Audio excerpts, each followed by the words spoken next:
విషయం అడిగినా సమాధానం చెప్పగలరు. వ్యవహారంలో చాలా బాగా ఉంటారు, కానీ సిగరెట్ మానలేదు, తాగుబోతనం మానదు, అక్రమ సంబంధాలు మానదు, వడ్డీ వ్యాపారము మానదు. ఇలా మీరు చెప్పుకుంటూ వెళితే చాలా చాలా ఉన్నాయి.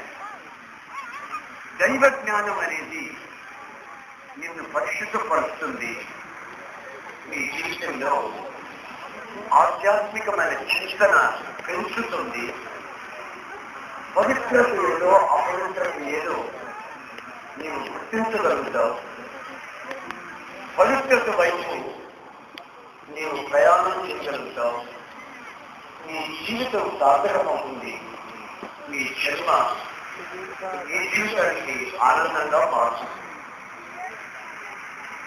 ఈ లోకంలో ప్రజలు తిరిగిన వాళ్ళు, తెలుసుకున్న వాళ్ళు అని అంటారు.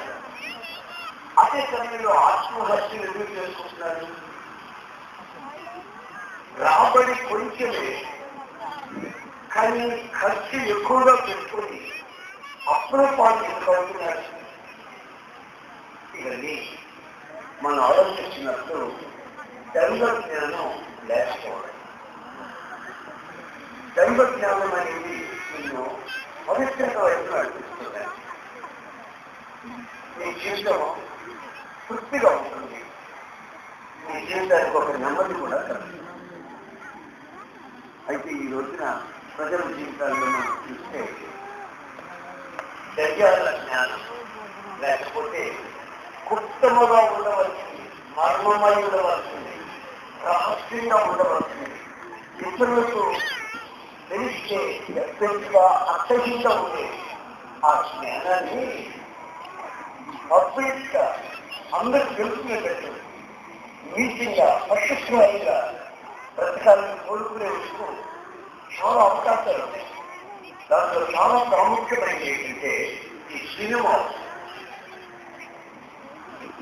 సినిమాల్లో ప్రజలు సంతోషిస్తున్నారంటే లూకా 2:52 సిగ్గు లేక, లక్ష లేక, అర్థనక్షంగా ఉండే వాటిని చూసి, సరసాలు చూసి, నీచత్వాన్ని తెగించి అదో రకమైన తృప్తి మనిషి అనుభవిస్తుంది.